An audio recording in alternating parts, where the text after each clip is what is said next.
So obviously I'm Chris. I am representing both Toku Nation and PowerRanger.com.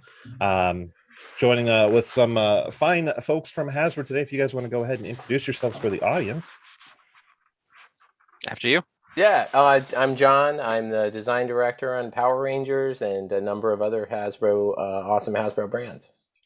And I'm also John, but I am purely on Power Rangers on the marketing team. Awesome. Well, John, thanks for taking the time to hang out today and answer some questions from the follow-up from PulseCon, which was super awesome. Thank you. We worked really hard on PulseCon, so it's nice to hear that people are enjoying it. Heck yeah, it feels like every year it's getting better and better and better. So I'm waiting for PulseCon 2022. Just you got to up your game though. It's gonna be hard to beat that one.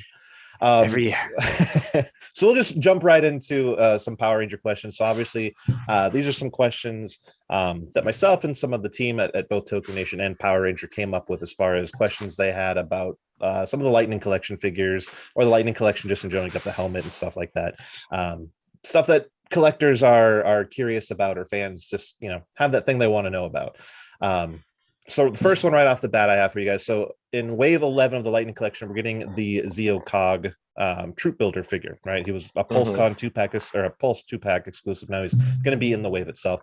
The deco on him looks a little bit different, especially like on the chest. On the 2-pack version, you got what makes it look like that shimmery cloth texture from the show. In the single release, it looks almost translucent in a way, or kind of like you can kind of see the inner workings. Is that something you guys can expand a little bit upon? Is that just camera photography issue we're seeing there? No. Actually, that was something Loretta had done to make sure that this offering was unique from the 2-pack, so that if you're a collector and you're troop building, it gives you another reason to have another cog. This one is actually inspired by that electrocution scene where you sort of see the inner workings for a second. That's sort of the mentality behind it, so you can see some of the joints and moving pieces inside of the cog, but also just to kind of make sure that, like, if you're a person who had multiples of those 2-packs, that you also had a reason to get this other one, because it's just a little bit different. And as you could see too, there's we put the tonfas in there as well, so if you're a fan of Zeo, you're able to kind of complete those weapons for the Zeo blue. That actually leads into a follow-up question I have about the Zeo Cog's release. So you said the Zeo Blue Ranger 3 or whatever that is getting his power tonfas, or I think they're called power tonfas. So first off, thanks, because that's one of those things when all the other figures have the weapons and you're missing one. It's like poor Rocky's just kind of hanging out by himself back there. Second, I am a self-proclaimed large Zeo Gold Ranger fan. So I think I had a text interview with you, John, I think last year when you first joined the brand. I threw this out at you. So I have to ask again, because it's part of my MO. The Golden Power Staff for the Zeo Gold Ranger is still missing one configuration. The one that was shown actually on the show most of all, with the staff closed, the blade down. I just got to throw it out there. Is there a possibility that somewhere down the road, we can get that last configuration out there? Well, the good news is that Zeo Gold is, he's definitely one of those characters that is, up there with, I don't know, Tommy and Ninjor, like guys that are just like the upper echelon of awesome. So if we ever do another gold Ranger, I really do feel like this is the right thing to do. We've heard this from other people, and also there's ways that we do this, whether it's like down the road doing something like a multi-pack or an accessory pack or something like that. These are things that John and I talk about all the time. Our philosophy is knowing how fans collect. We want to make sure that the Lightning Collection is an ever expanding and growing thing that starts to take the best practices from the previous iterations and applies new things that are happening either with the pinless articulation joints or inkjet printing or types of accessory parts that are included, and continues to grow and change. So knowing that fans want the staff, it's true. It was in that mode more. I think it makes perfect sense. Not to mention, it's like it'd be great to get another Zeo Gold out there. He's really cool. I mean, my wallet hurts a little bit, but I would appreciate I would appreciate it. It's like Snake Eyes in G.I. Joe. It's just, you just end up doing them eventually. Yeah, pretty much. Now, John, you just kind of mentioned this, so it makes a good segue into my next question. In Wave 11 of the Lightning Collection, we have the Dino Charge Pink Ranger coming out. She looks to be an all-new female body sculpt. She has pinless arms, pinless legs. Can you share some insight on what kind of changes we're seeing in this mold of the female figure, and if that's something we can expect to see for future female Rangers further down the line? Yeah, and I just hit on it. It's like the evolution of best practices across the action figure industry, and I think you start to see this with other Hasbro collectible 6-inch lines. And we know that fans of Power Rangers also may be fans of Marvel or Star Wars and things like that. And we're trying to do is have some of these universal design elements incorporated into Power Rangers, just to continue to keep it continuing to be like the most premium expression of our Power Rangers heroes and villains you could possibly get. In the case of Shelby, it gave us a chance to sculpt up a new body, and when we think about that, it's almost an investment for the future. So there's like, are we going to be able to use those arms or those legs, or are they unique enough, and is it an important enough character like Shelby that you're going to want to do it right? And if you're going to if you're gonna make a new arm, you may as well make it pinless. So I think that's kind of where our philosophy was with that one. Okay, no, it looks awesome, and I'm excited to get it in hand. Someday down the road. We'll just kind of keep going here. I'll throw a softball out there. Let's see here. So Dino Fury Red Ranger coming out, Zato, right? We're getting Zato. I'm sure you've gotten this question 100 times already, but any consideration for the little alien antenna, right? That's kind of his call. Oh yeah, on a civilian head. The one that's coming out, he doesn't. I'm sure that could possibly be like a future release. Throw the civilian head with the antenna up there, because he's one of those unique characters that has 2 civilian heads, I guess, is something you could technically say. Well, I mean, some people have lots and lots of different hairstyles or wigs or. True. Well, he has the unique ability to kind of retract them too. Yes. That's so. The antenna, I think, was one of those things that when we were starting the project, we didn't realize that he was going to have antenna. It ended up being added later as part of the New Zealand team put it in as part of production as a detail to kind of enhance. He and Ion also, they both have the antenna. It gives us a great reason to do another one, maybe with his his alien outfit he shows up with. Yeah. That could be a cool opportunity for a second version of Zato. I think it's a good illustration of how fun and like working on current entertainment and content that's actually in production and so far ahead of it even being on screen yet. It's one of those like artifacts of that kind of early work. Like we get to work on stuff even when it's not finished for the studio, even as they're casting and blowing out the story itself. So it's cool to see how things evolve and how they reflect back on what we are working on and how we can influence things back to the studio a little bit too. And that's part of what makes what we do so much fun. Yeah, I'm just thinking about that now. It's like, you're right. Like probably when you got that headshot back when the role of Zato was cast, that's what, 18 months ago now at this point. So there's a lot of time. It's a whole different world since then. So it's wild. Very wild. Time goes by. So we have to talk about Power Ranger fans in general, and I'm one of those fans. So the grain of salt, I guess. They're very detail oriented when it comes to their action figures. They will notice something that's not right, something that's off, something that's inconsistent.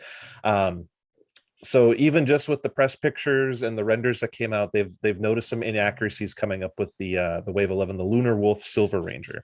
3 things specifically: a missing holster, which I'm guilty of not even realizing was missing his holster, so someone pointed out to me. I'm just gonna throw that out there.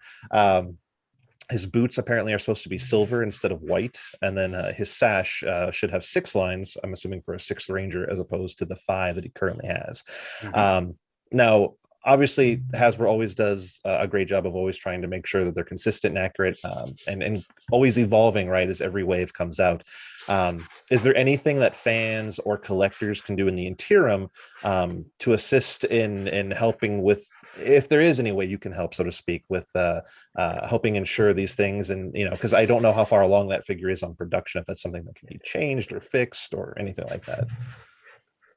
I mean, in terms of helping, sharing feedback like this is great. I mean, we hear all the feedback that the fans and you guys bring to us, and all this is heard by us on social media or wherever it might be. In general, we're constantly striving to create products that are both like the most high quality and most accurate to what we see on screen, what we remember of the Power Ranger characters that we know and love. So I will say we do hear your feedback. That is valuable to us. We take that in and we do everything we can to really move forward, designing and producing the best, most high quality versions of these characters and figures that we can. And a good example is that Lunar Wolf. When we hear the feedback, those sometimes what we have either for our live streams or the shots that we're sharing may be like an early prototype. It may not be like the finished final product. So depending on where it lands in its development cycle, some of these things can be addressed more readily. You know, the stripes on the vest is a great or shirt are the great example, or the boots. Those are things that we're going to be able to take care of. Okay. And if not, hey, then collectors have a variant they can go chase down, right? So, Transformer guy too. Trust me, I know all about variants. Oh, there's variants. So let me ask. So that Lord Zedd helmet that's coming out, right? That thing looks absolutely fantastic. It is. I'm super stoked. It's huge. Yeah, well, that's actually my question here. So I've been blessed or cursed with a pretty large noggin, right? I don't, for example, I can't fit into the White Ranger helmet. It kind of like doesn't close all the way. For a guy like me, that's either blessed or cursed, depending on your point of view, with a larger head, is that thing going to fit my head, or am I'm picking up either way. It's on pre-order. It's the one item I'm not going to cancel because that thing looks fantastic. I can't wait to scare my kids with it. But I know especially Bill, with the right? voice Bill, changer. I know Bill, and I saw him putting it on. I'm like, okay, Bill's got a big head. Is that something that'll fit my head too, or is that a little bit larger than your typical It's helmet? hard to say. You know, when you're designing a helmet, this takes me back to industrial design school. You have different ergonomic buckets for people, different percentiles of head diameter and things like that. And it's tricky because, like an airplane seat or something like that, you can't necessarily design towards one or the other. You have to try to find a medium that is the right average. Mm-hmm. That said, the original Lord Zedd helmet was created for a big Western actor, and it is a physically big helmet. You've also got, it's a different shape, right? It's got kind of like the way it lands in the back of your head. It's got this thing in the front. It's got a good amount of weight to it because it's got batteries in the back of the head, and it's got a speaker here with the voice changer here. So it kind of ballasts itself, and then you've got the spire that kind of comes up along the top. So it's really a big helmet. So big even that we had to put an extension inside the stand to kind of like hold it up. It's great. I hope it fits you. I can say that it's very big on me. It kind of like rattles around. There are adjustable straps on the inside that allow you to adjust it to your noggin to your pleasure, like I think the other helmets have. But it's got a lot of great features. You know, it's a spongy brain, notably. It's got back plating, the voice changer. It's got 2 phrases of laughter and sort of like an electricity sound when you turn it on, which is very, very cool. It's amazing. Wait till you see it in person. It's even bigger. Like I was virtual for so long that when I finally saw it in person, like, wow. Did that thing? Really? Right? Remember, John? It was great. It was crazy to see it in person for the first time. One of those items I'm like, as soon as I saw it, I didn't care if I couldn't get any of the other things that were coming on PulseCon. That was the first one I added to cart was the Zedd. He's so iconic, and I think it's great to be able to bring him to life right when we're doing the Halloween episode with the show. Right. It's a great time. It's the season of Zedd. It's a great time to have Zedd around. And John, you segue every time. You seem to segue perfectly into the next question for me, and I love it. It makes my job as an interviewer so much easier. So, and this might be a good question for the other John. fans are always curious what goes into the makeup of a wave of the Lightning Collection figures, right? So is it the colors, right? Red, blue, yellow, green, picking different colors? Is it heroes versus villains? Is it based on timing, with the release of something in the media, whether it's a comic book or something on the show, just trying to time that out? Can you expand a little bit more, maybe specifically on Wave 11, as far as what went into the makeup of deciding who was going to be in that wave? Well, I will say that is a collaborative effort between both, like the full team. That's on design and marketing, and we also talk with franchise. It's everybody coming together because there's a lot of different components that go into that, and it's essentially a little bit of everything that you just mentioned. Making sure that we're not all one color, making sure that we have representations across different series, making sure that we have good stories that we're either completing teams or starting new teams and getting into something new, or maybe we're being cognizant of an anniversary, because we do have a really great fan base that has a sort of disparate group of seasons that they like. Somebody might like RPM, somebody else might hate RPM, and being able to release figures that always give somebody what they want and what they're really looking for is it's key. We don't want to put out a wave that people are just like, nope, I'm out on this one. So it's good to try and mix it up and try to make sure that we're pleasing the fans as much as possible. There's also a bit of science to it too. When Loretta and Rosalie the engineer, are working together on trying to figure out how the design and manufacturing part is going to work. Sometimes waves will fall to create a future opportunity or leverage something that had been done in the past, so that we're making the best use of our tooling library, if that makes sense. So that it's totally. Like, it's not, we are able to take a way, like a line, and make many more characters with it if we're able to figure out compatible pieces or elements like arms and things that are going to be able to be beneficial to creating a character right in the future. So I think sometimes that comes into play too, which is, so it's this giant puzzle. It's this giant rangery puzzle. So the short answer is yes. Thumbs up. All of the above. Awesome. All right. Well, I got one last final question for you guys, and then I'll let you get back to I'm sure busy things going on. So the Lightning Collection, the In-Space Blue Ranger, right? He's just being released now. People are just finding him in stores just now as a verse pack with the Psycho Silver Ranger. But we also see him being part of Wave 1 of the Lightning Collection Deluxe line with the Galaxy Glider. Fans are kind of curious, what was the reasoning behind having TJ feel like he's popping on the shelves almost in two different assortments, potentially with the logistical issues we're dealing with in 2021 here, potentially at the same time, versus maybe not having someone like an Andros and In Space, like in his actual costume, which has not had a main lane release. It's been a fan channel exclusive in the past. So why TJ over, Andros, or even bringing Ashley back, who was Wave 3 or 4? Well, I mean, I think there's a couple different reasons. The first is we are cognizant that the 2-packs are a higher price point. So bringing him into a solo pack by himself was a way to get TJ without having to pay for 2 figures at once. And I know Andros was also in a 2-pack against with his sister. So the thing with him was we were doing his disguised version, the disguised Andros at the same time. So we didn't want to go in that direction. So it was one of those things that we were thinking about those same questions at the same time. We still ultimately decided that TJ and getting him out by himself and with his glider was really compelling. The timing wasn't too much on top of each other. And we thought it would be a cool way to really offer this character with this focus on his new highlighted glider and stuff like that.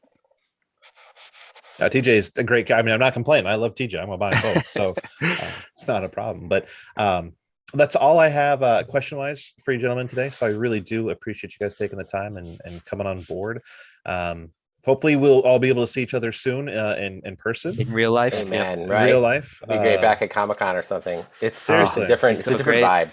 I think that first in-person show, the big in-person, I know New York Comic-Con just had a show, but like I mean, a big, like if San Diego goes back to old style San Diego, I think that's going to be one for the record books for sure. Absolutely. It will be a mess, and I'll love it.